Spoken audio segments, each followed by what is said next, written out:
selesai. Memberi salam. Assalamualaikum warahmatullahi wabarakatuh. Waalaikumsalam warahmatullahi wabarakatuh. Bapak Ibu ya. Hadir.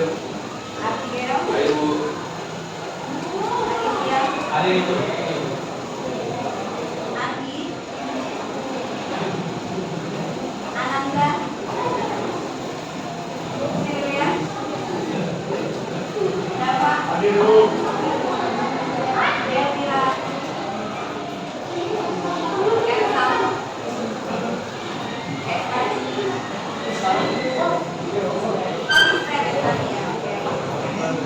Evan. Mati. Hafiz. Khalid. Kalista.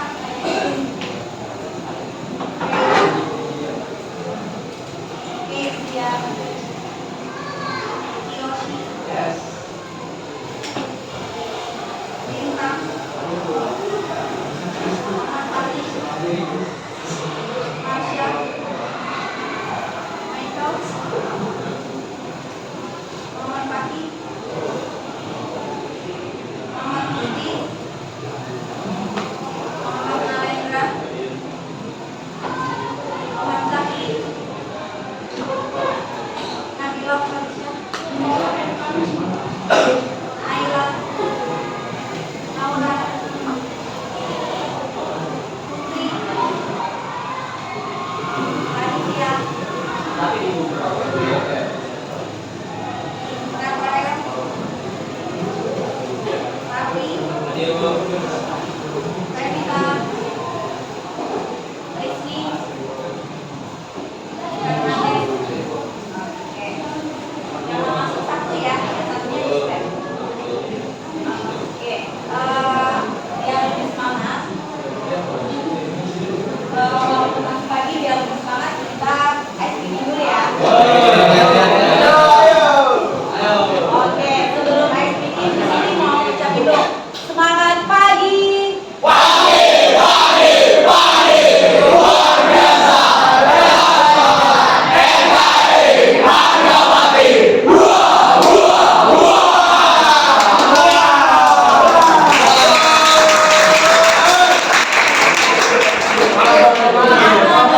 Oke, sekarang ice creamnya ikuti Bu Siti ya. Kalau tepuk pagi, tepuk siang, tepuk sore, tiga ya. Tepuk malam.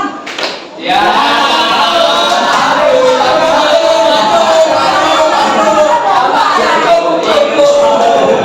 Gitu ya. Tepuk satu, tepuk ya. Kali.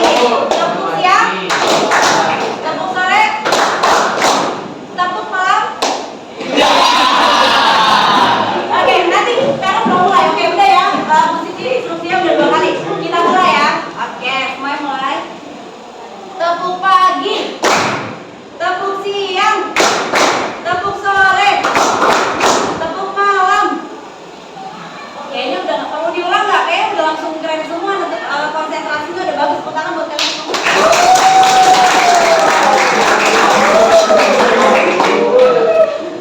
Keren-keren ya. Oke, hari ini Bu Siti mau menyampaikan salah satu dari jurus BKP. Ada 7 jurus. Apa tuh? Nah, salah satunya adalah jurusnya yaitu tentang menumbuhkan resiliensi. Ya. Oke. Resiliensi ya. Nah, ini tentang pola pikir bertumbuh ya. Atau growth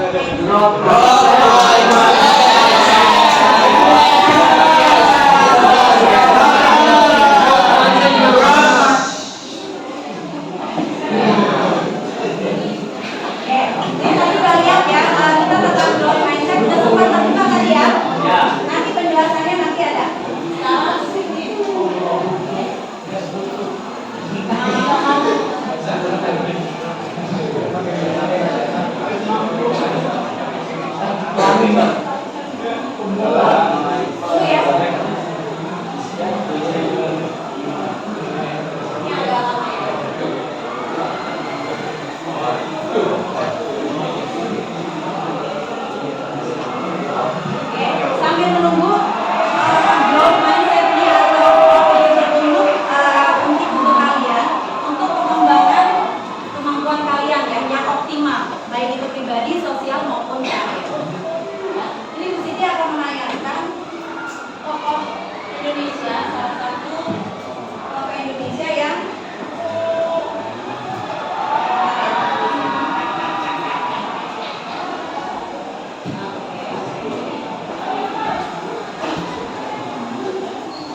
Siapapun dia, ya, mereka punya hak untuk sukses. Nah, untuk itu, yang pertama mereka harus memiliki kemampuan. Yang kedua yang paling penting adalah mereka punya kemampuan, dan kemampuan yang mereka miliki dalam arti yang luas ini akan membuat mereka menjadi cerdas.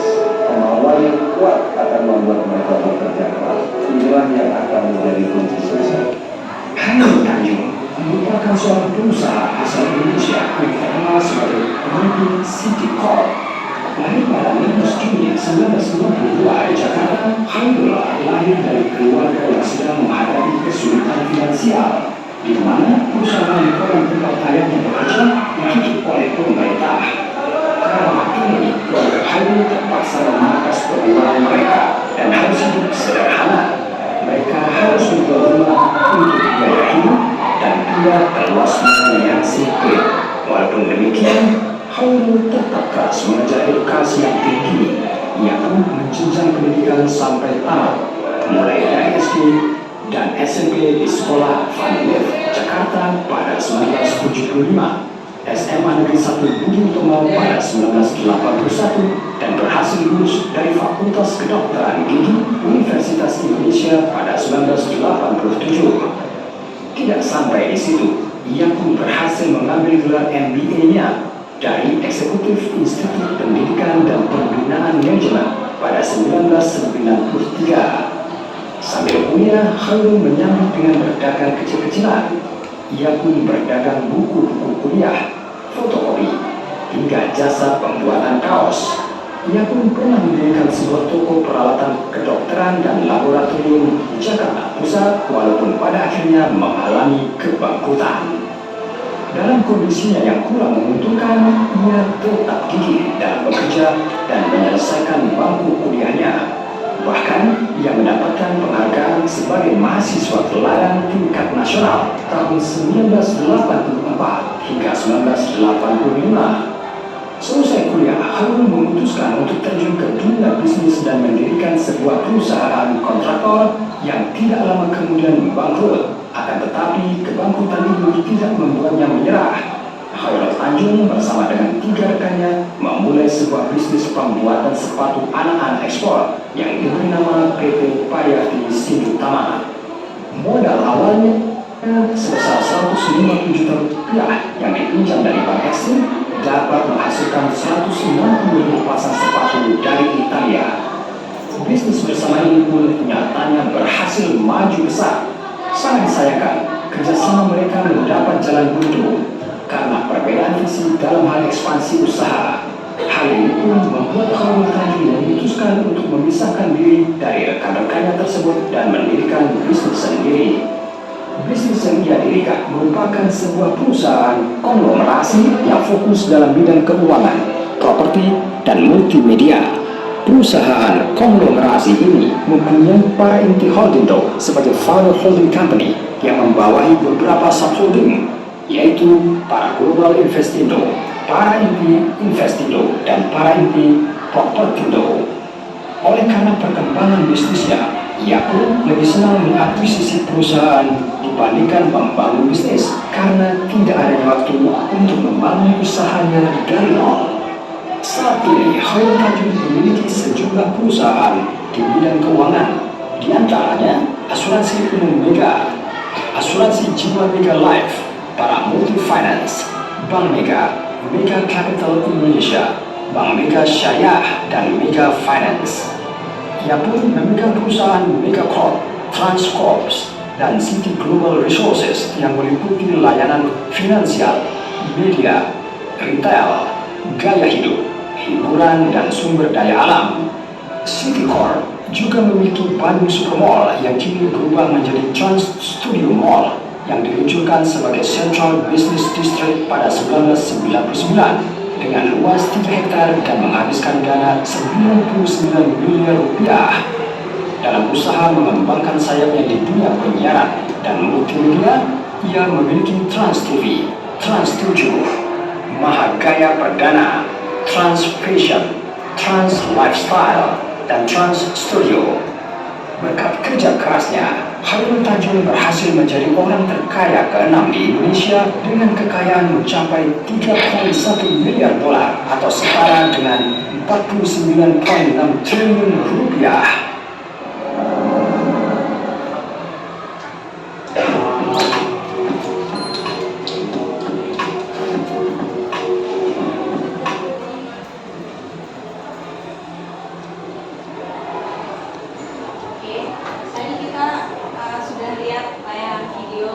Biografi tentang Khairul Tanjung ya. Siapa di sini yang kenal dengan Khairul Tanjung? Kenal semua sih. Kenal semua? Tahu? Oke. Bisnisnya tadi udah disebutin ya. Ternyata pemiliknya ownernya apa Khairul Tanjung gitu ya. Oke. Beliau tadi jatuh bangun kan? Ya. Membangun bisnisnya. Bahkan dari awal sudah ya. Ketika keluarganya ada orang tuanya harus berada di PHK gitu kan, tinggal tadinya di rumah yang besar, akhirnya di rumah yang kecil, dan dia tetap melanjutkan pendidikannya dan dia berjualan di sekolah dan segala macam usaha yang dibangun sampai akhirnya dia mencapai salah satu orang terkaya di Indonesia saat ini ya. Oke, Bu Siti percaya kita semua termasuk Bu Siti ya. Oke, dalam hidup ini pernah mengalami yang namanya jalan, ya kan? Bu Siti minta kalian dari kertas yang tadi sudah Bu Siti bagikan, tolong tuliskan pengalaman yang pernah kalian rasakan atau alami, dan itu mengalami kegagalan. Terserah apa aja, entah itu pengen masuk sekolah mana misalnya, SMA, atau misalnya kalian dalam mengikuti lomba gitu kan, apa aja. Pokoknya silakan kalian tuliskan pengalaman kalian. Boleh satu atau lebih dari satu boleh. Pengalamannya aja nggak apa-apa, tuliskan.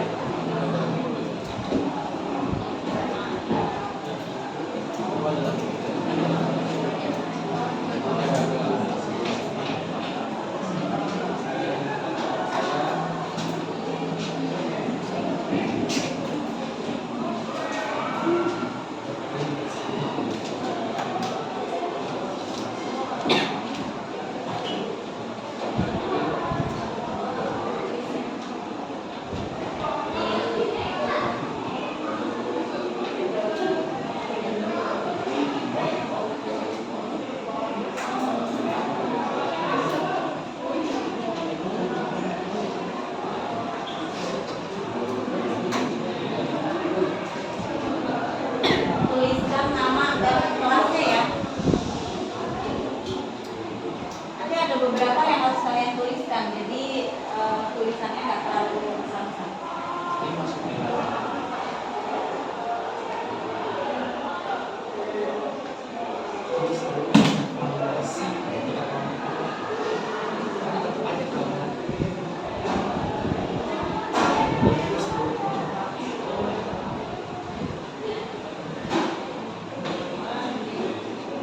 Sudah?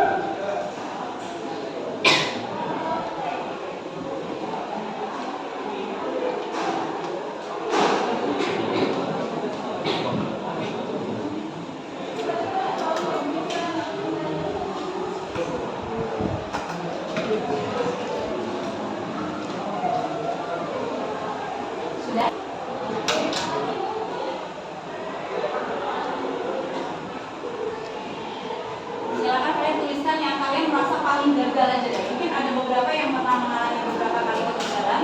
Yang kalian merasa itu adalah sebuah kegagalan besar atau kalian.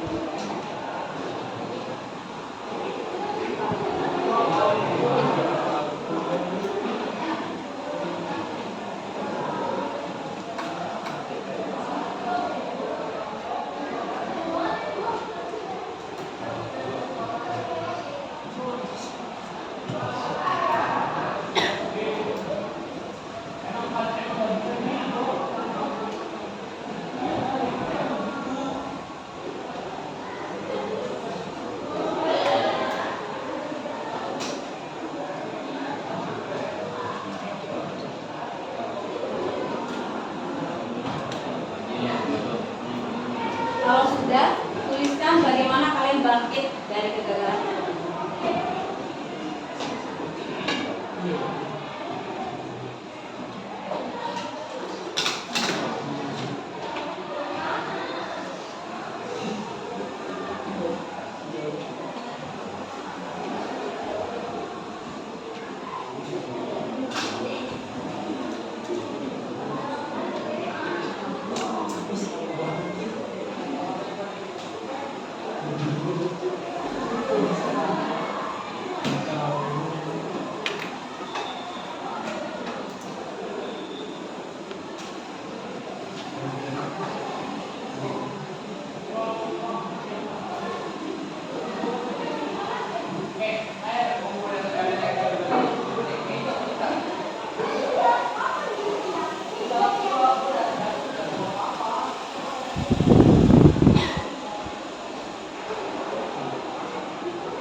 Sudah ya?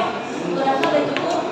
Oke, kan tadi kalian sudah menuliskan ya masing-masing kegagalan yang pernah kalian rasakan atau alami. Sekarang posisi kita kalian berkumpul dalam satu kelompok, di kelompok-kelompok, satu kelompoknya 6 aja, 6 orang. Mungkin yang duduk terdekat aja ya.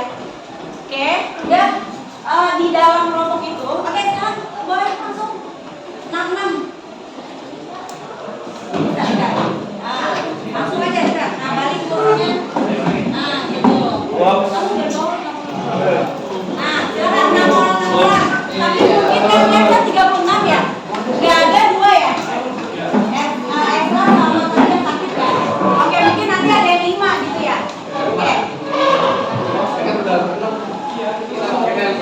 Oke, ayo. Oke. Kalau sudah dengerin dulu ya. Sekarang udah masuk. Oke. Ini mana? Ayo. Biar gampang aja. Oke. Instruksi dari Bu Siti adalah kalian kan tadi masing-masing udah tulis ya. Udah. Oke. Halo. Silakan diskusikan pengalaman kegagalan yang pernah kalian alami.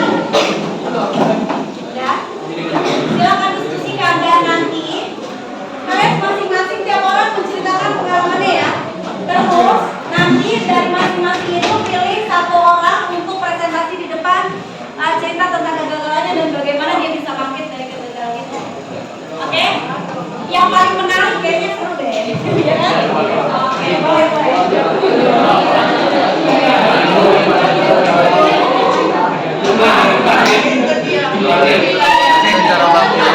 Cek lu pernah rugi di kripto nggak Cek?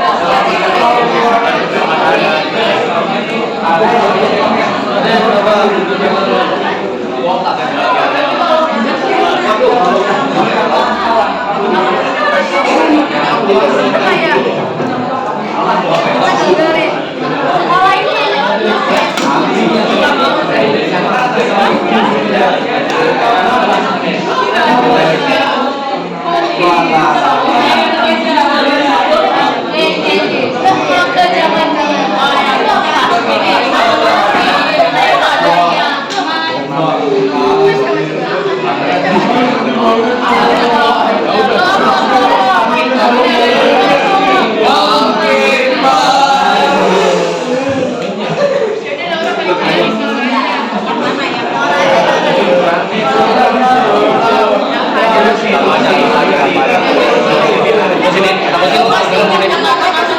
Iya, pasti deh, gue yakin.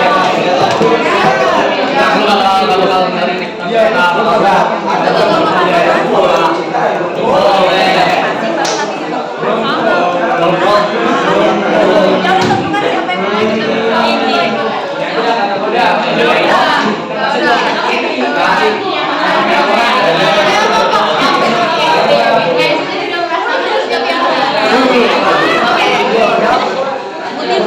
Ini satu-satu. Kalian nanti tentuin mana yang paling menarik nih kayaknya kisahnya.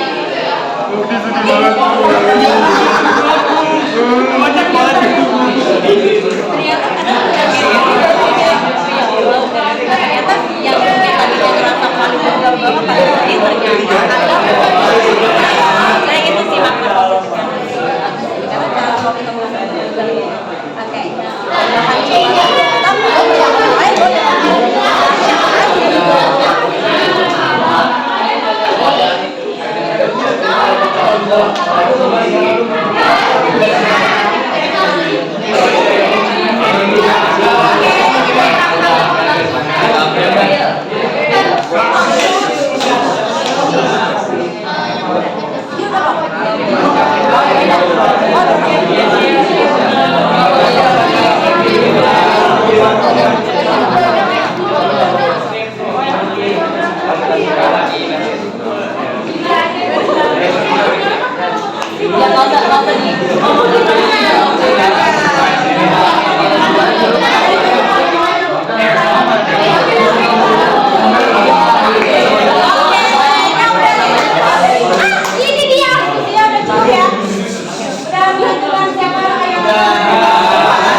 dan bagaimana ketika kamu waktu itu bangkit dan Saya cerita aja.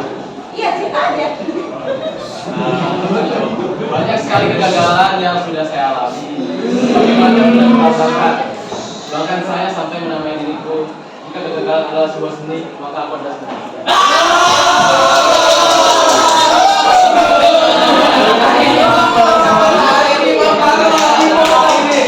Tapi kali ini saya akan menceritakan salah satu kegagalan yang paling menyakitkan. Yaitu ketika saya ingin masuk SMA yang saya inginkan, tapi saya gagal mendapatkannya. Padahal saya sudah melakukan segalanya. Dan ketika saya mengikuti SPSM juga saya sudah melakukan segalanya untuk semuanya. Bahkan saya juga sampai mengurangi jam tidur saya untuk belajar. Tetapi aku bangkit karena kakakku atau abangku itu menasihati dan memotivasi untuk selalu hidup dan bertahan hidup di dunia yang keras ini. Dan yang paling saya ingat, dia mengatakan, tidak selamanya pelangi akan ada. Terkadang sebelum pelangi itu tiba, terdapat hujan badai yang terjadi.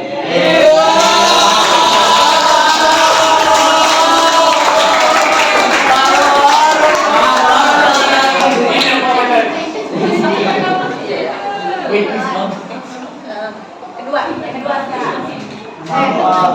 Kegagalan yang pernah aku alami itu sama kayak Faro, beda itu aku gagal masuk etnis. Jadi dari SD itu aku pengen banget ikut cheerleadernya si etnis. Nah karena cheerleadernya mendatangkan dari jauh-jauh dan emang etnis itu kan emang terkenal dengan famous dan juga pintarnya. Oke, jadi tiba-tiba karena donasi yang lebih besar presentasi daripada prestasi, masuklah aku ke 13 cinta ini dan bapak aku ngebangkitin aku dan suruh aku meskipun aku nggak di dalam lingkup yang aku pengen, tapi aku harus bisa jadi dan bisa nunjukin orang aku bisa jadi yang terbaik di lingkungan yang meskipun aku nggak inginkan. Oke, tepuk tangan ya.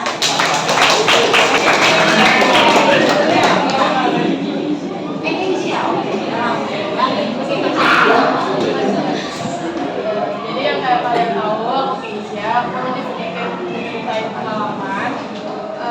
Pengalaman ini dimulai dari SD. Jadi di SD aku itu, kalau kalian tahu SD Serada itu terkenal banget sama orang-orang yang jenius.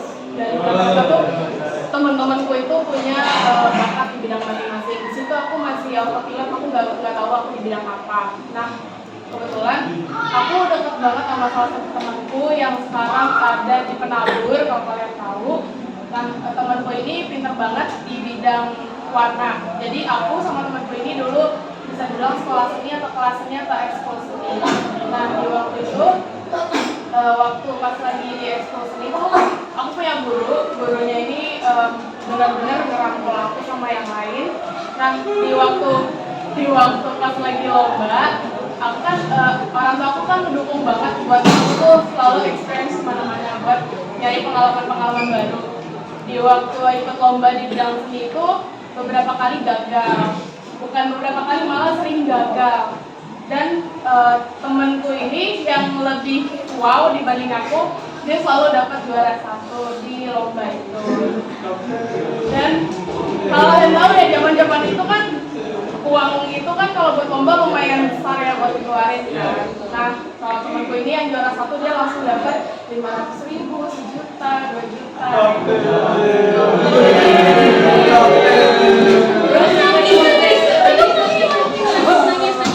Di waktu pas lagi SD itu kayak terpuruk banget. Jadi aku sebenarnya di bidang apa sih? Aku sebenarnya diriku ini ada di mana sih gitu. Aku ada di seni atau ada di bidang lain kayak gitu. Nah, akhirnya kayak mulai kayak kesel tuh. Ini bidang apa sih? Ngeselin banget sih, kok kayak gak bisa ngerjain kayak beginian doang, lomba gak pernah menang kayak gitu.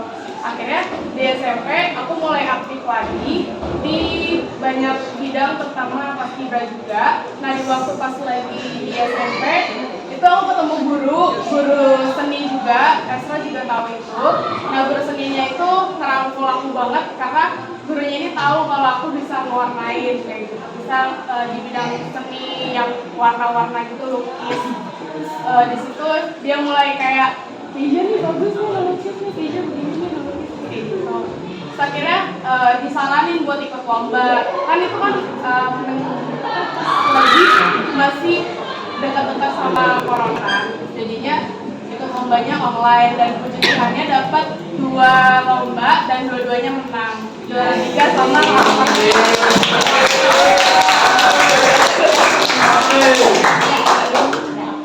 Oke, itu tadi pengalamannya dari Keisha. Sekarang Ani. Nggak kuat. Jujur gua nggak sanggup. Oke guys, kegagalan terbesar dalam hidup gua adalah gagal dalam cinta.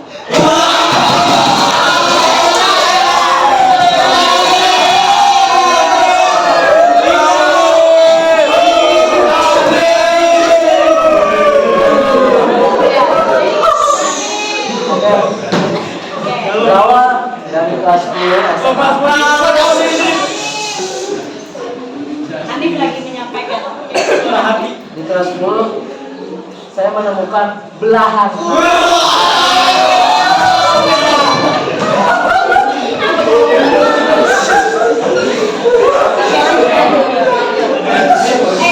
Biarkan Hanif menyelesaikan dulu ceritanya. Setelah saya menemukan belahan di saya, situ saya mulai melanjutkan saya sampai di kelas 11. Di situ saya sangat mencintai. Saya menganggap bahwa dia itu salah satu seperti saya, yang membantu saya, dia yang merangkul saya. Tapi di saat jaya-jaya Di saat lagi deket-deketnya. cinta-cinta saya melihat hal yang seharusnya tidak saya lihat.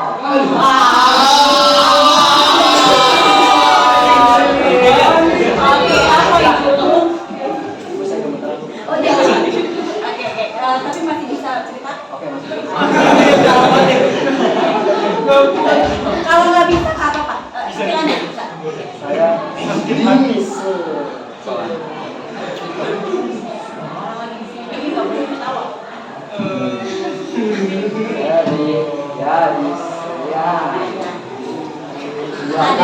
Ada yang lain. Oke, terus. Nah, situ saya merasa hancur banget. Dia merasa kayak, wah, satu sampai dua saya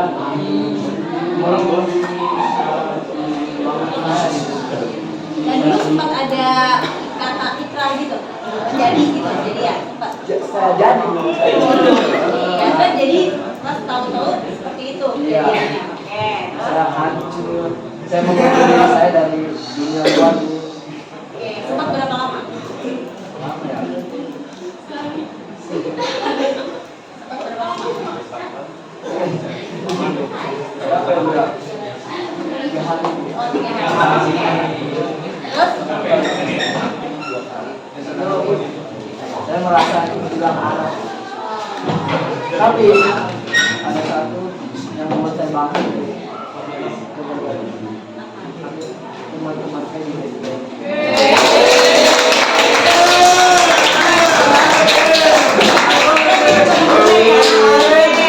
Hilang satu teman tapi Tumbuh 1000. Oke, makasih Hanif ya.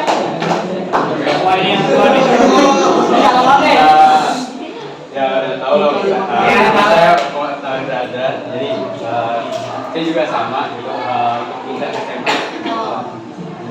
Saya udah dapat SMA-nya di Turki alhamdulillah. Itu udah sekitar 6 bulan. Itu dari sana sekitar 6 bulan. Oh, pernah cerita sama Ya itu tapi apa namanya nggak ada agennya dari agennya. Kita kan sana pakai agen lah biar aman gitu. Malah ternyata agennya yang nggak aman. Terus udah nggak benar gitu. iya nggak benar, jadi ya udah senang lah, udah senang udah ketemu temen di sana, terus habis itu udah ya lumayan bisa bahasa Turki udah lumayan. Jadi kalau bisa seandainya lanjut bulan depan itu udah mulai masuk ke pelajaran, tapi ternyata takdir berkata lain, harus pulang ke Indonesia. Harus pulang ke Indonesia. Tapi tetap kita nggak boleh sedih.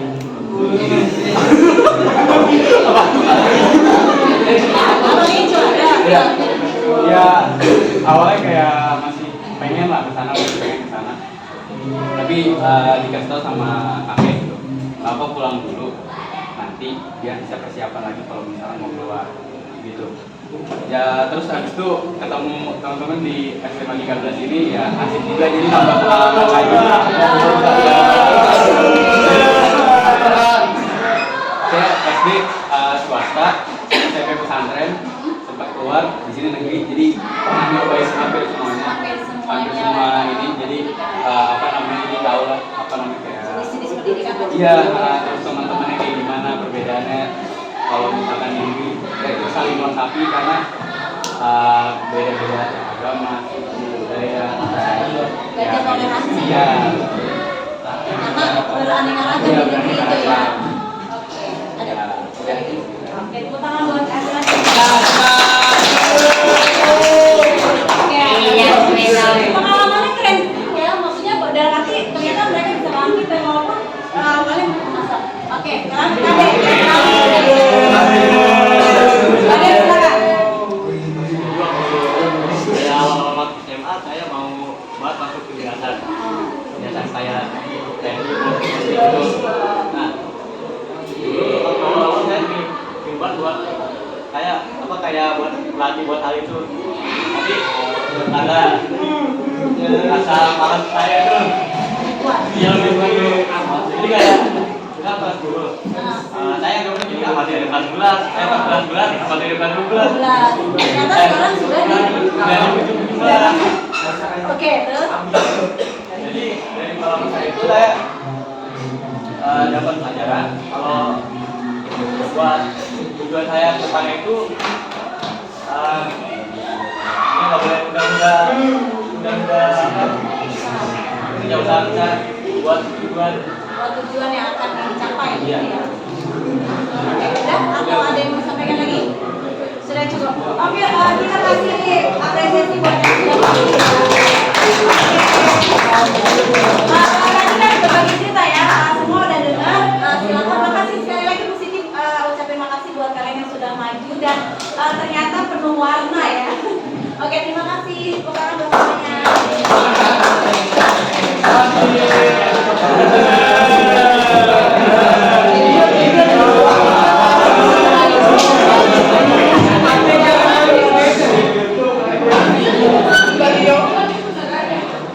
Bu Siti mau ini deh, tanya aja kalian.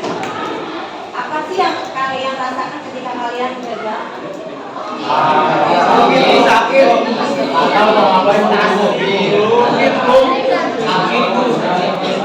Gimana cara untuk menanggapi hal itu? Rasa sedih itu segala macam.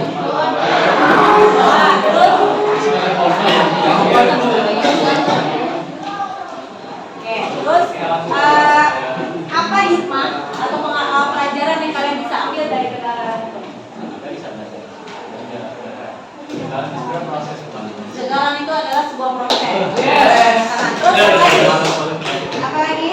kita bisa evaluasi dari Oke, oke, lagi ada lagi? Udah dua. Oke, tepuk tangan buat yang udah kesana. Oke, sekarang begini, gimana sih pandangan kalian terhadap kemampuan kalian berkaca dari kegagalan? Kan? Nah itu kan kita jadi melihat kira-kira kemampuan kita itu seperti apa sih sehingga untuk kedepannya kita tidak mengalami hal yang sama ya. Oke, Bu Siti berikutnya adalah mau ada yang bisa disampaikan. Ini materinya ya, penjelasan tentang growth mindset ya. Oke, belum lihat ya. Kita tunggu dulu ya, dia agak lama.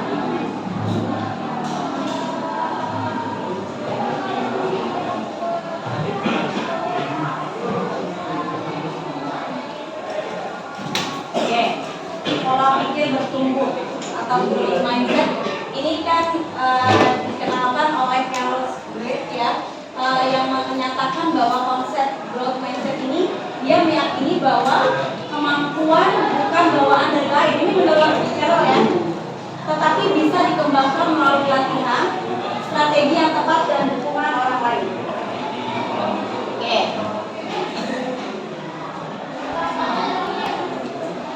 Nah ini dia. Kalian mungkin selama ini entah diri kalian atau kalian bisa melihat orang lain yang ada dia mindsetnya tuh fix gitu. Jadi kayak udah fix itu, tapi kita lihat perbedaannya cara berpikir fix mindset dengan growth mindset. Dalam dia melihat sebuah kesuksesan ya, orang yang punya fix mindset dia bilang saya bisa sukses jika saya punya bakat, gitu kan? Tetapi kalau yang punya growth mindset, saya bisa sukses dengan cara saya berusaha. Nah, dalam menghadapi kegagalan pun orang yang fix mindset apa? Saya menyerah, gitu kan? Ya, saya gagal, gitu kan? Nah, terus tapi kalau dia punya pemikiran yang growth ya, saya akan coba lagi. Ya. Nah, dalam dia menghadapi kesulitan, orang yang fix mindset apa?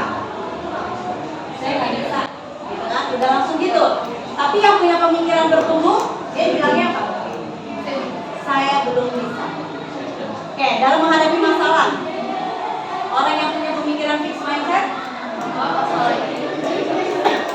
sih gitu ya. Kayak dia nyari-nyari, jadi kayak nyari solusi dan bisa jadi itu pemikiran itu terus yang ada di pikirannya dia, kenapa sih masa ini bisa terjadi sama saya gitu kan? Nah terus kenapa sih sama orang lain? Nah terus kalau yang growth mindset itu solusi apa yang bisa saya lakukan? Jadi dalam dia menghadapi masalah. Nah untuk dia menghadapi kritik, fix mindset dia akan bilang saya sakit hati, dia akan menerima kritik. Tapi kalau dia punya pemikiran yang tumbuh atau growth mindset, dia bilang terima kasih, saya akan memperbaiki ya. Oke, seperti itu. Ya, jadi beda nggak sih antara fixed mindset dengan growth mindset menurut kalian? Beda. Kalian ini kan pemikiran Carol ya. Dia mau bilang sama kita bahwa kita tuh nggak boleh udah kita tuh nggak punya bakat di situ. Ya udah nggak mungkin saya bisa berkembang di situ. Tapi dengan latihan, dengan usaha, dengan dukungan orang-orang sekitar ataupun apapun yang ada, itu bisa membuat seseorang bisa. Ya. Berikutnya, Siti mau ini ya. Buat kalian penerapan untuk mindset ini kan kalian sebentar lagi mau apa? Mau? Mau TKA ya, itu dekat ya. Gimana cara kalian ngadepin itu ya kan? Oke, sekarang Bu Siti minta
strategi, dan yang terakhir dukungan ya.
Yang dibutuhkan.